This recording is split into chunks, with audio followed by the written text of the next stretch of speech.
अस्सलाम वालेकुम। यासीन आपके साथ हाज़िर है इस ताज़ा तरीन मार्केट अपडेट के हवाले से। आज इस हफ्ते का पहला दिन है, 27 तारीख आज डेट है मार्च की।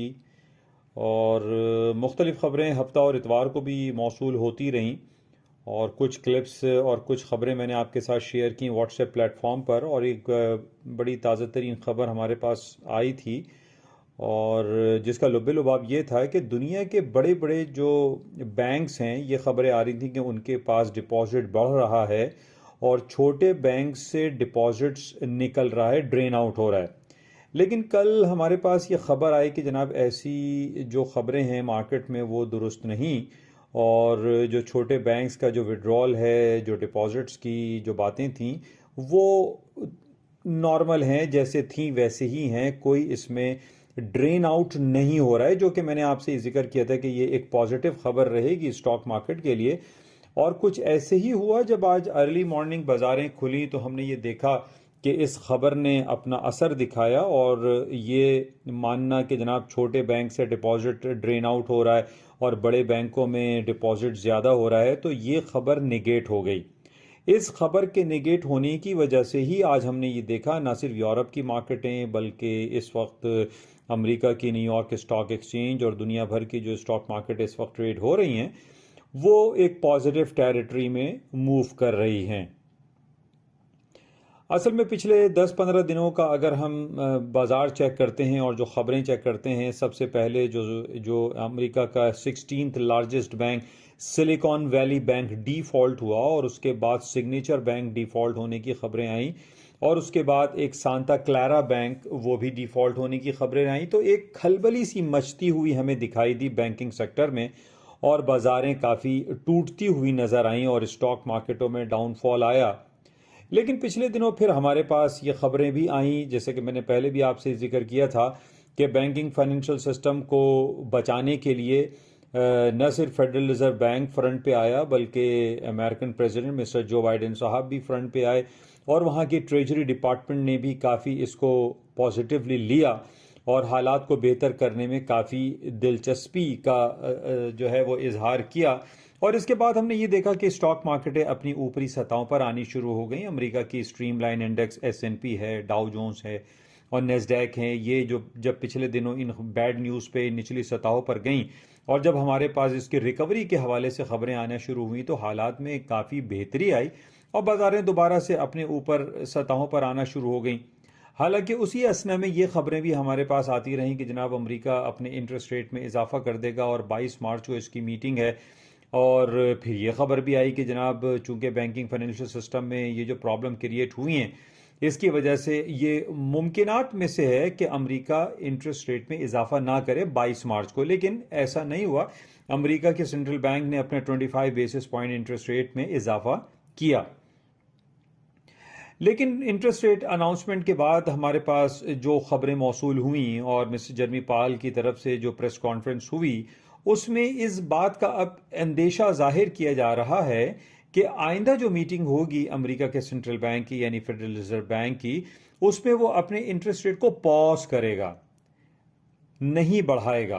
तो इस किस्म की जब हमारे पास खबरें आती हैं कि इंटरेस्ट रेट नहीं बढ़ाया जाएगा और पॉज किया जाएगा, और अमेरिका के बैंकिंग फाइनेंशियल सिस्टम को बेहतर करने के लिए तमाम जो इदारे हैं वो अपना किरदार अदा करेंगे, इस किस्म की जब हमारे पास खबरें आई, तो हमने ये देखा कि स्टॉक मार्केटों में रिकवरी आ गई। और ना सिर्फ स्टॉक मार्केटों में रिकवरी आई, इसका पॉजिटिव इफेक्ट हमारे जो प्रेशियस मेटल्स हैं, यानी gold and silver, palladium, platinum पर भी पॉजिटिवली पड़ा। और हमने देखा सोने की कीमतें जो पिछले हफ्ते हमने 1935 1937 का जो लो देखा था, मार्केट दोबारा ऊपर की तरफ चली गई और 1990 1985 तक आ गई। और इस वक्त भी हम देख रहे हैं कि 1970-72 पे जून कॉन्ट्रैक्ट है, और 1955 और 60 के दरमियान जो है ये सोने की कीमतें हैं। और अभी जिस तरीके से खबरें हमारे पास मौजूद हो रही हैं कि जनाब हालात को बेहतर किया जा रहा है और उससे जो है बाज़ारें और ऊपर आ सकती हैं, तो ये खबर पॉजिटिव दिखाई दे रही हैं। अच्छा, इस खबर पे कि जनाब बैंकिंग सिस्टम को बेहतर किया जा रहा है, इस बेस पे भी सोने की कीमतें ऊपर की तरफ जा रही हैं। और ये कहना कि जनाब अमेरिका आइंदा अपनी शरह सूद में इजाफा नहीं करेगा, पॉज करेगा, ये भी पॉजिटिव है गोल्ड के लिए, और गोल्ड ऊपर जा रहा है। अच्छा, गोल्ड के और क्रूड ऑयल के ऊपर जाने की जो खबरें अभी हमारे पास मौसूल हुई हैं, उसमें हमारे पास कुछ खबर ये आई है कि Russian president mister Vladimir Putin की तरफ से ये खबर आई है। उन्होंने ये कहा है कि बेलारूस जो है उसके करीब उन्होंने न्यूक्लियर वेपन इंस्टॉल करने की बात की है, जो कि एक फियर फैक्टर क्रिएट कर रहा है। अच्छा, इसी वजह से एक के जनाब कहीं एक साल पूरा मुकम्मल होने के बाद रशिया दोबारा यूक्रेन पे या पोलैंड पे या बेलारूस पे अटैक ना कर दे, इस फियर फैक्टर की वजह से क्रूड ऑयल की प्राइसेस भी ऊपर आ गई हैं। अभी $72 पर बैरल हो गया है WTI क्रूड ऑयल, और इसी तरीके से सोने की कीमतों में भी ऊपर जाने का अंदेशा मौजूद है। तो ये सब बातें जब हम चेक करते हैं और डिफरेंट जो एनालिसिस हमारे सामने आती हैं, तो इन बेसिस पे ये कहा जा सकता है कि तेल की कीमतें और सोने की कीमतें और इवन के जो स्टॉक मार्केटें हैं वो ऊपरी सतहों पर जाएंगी। अच्छा, पिछले दिनों हमने ये देखा कि अमेरिका ने अपने इंटरेस्ट रेट में इजाफा तो किया 25 बेसिस पॉइंट, और अब 5% वहां का इंटरेस्ट रेट हो गया है। लेकिन जब हमारे पास ये खबर आ रही है कि जनाब अमेरिका आइंदा पॉज करेगा, नहीं बढ़ाएगा, तो इस वजह से आप ये देखिए कि डॉलर इंडेक्स जो है वो एक रेंज बाउंड पोजीशन में आ गया, यानी 102 और 103 के लेवल्स पे ये चल रहा है। और करेंसी मार्केट भी कंपैरेटिवली थोड़ी सी ऊपर तो आई है, यूरो और स्टर्लिंग, लेकिन बहुत ज्यादा तेजी इसमें नहीं आई है। उसकी वजह यह कि इंटरेस्ट रेट अमेरिका ने भी बढ़ाया, इंटरेस्ट रेट ब्रिटेन ने भी बढ़ा दिया। तो इस जब सभी बढ़ा रहे हैं तो इस वजह से कोई बहुत ज़्यादा मूवमेंट दिखाई नहीं दे रही।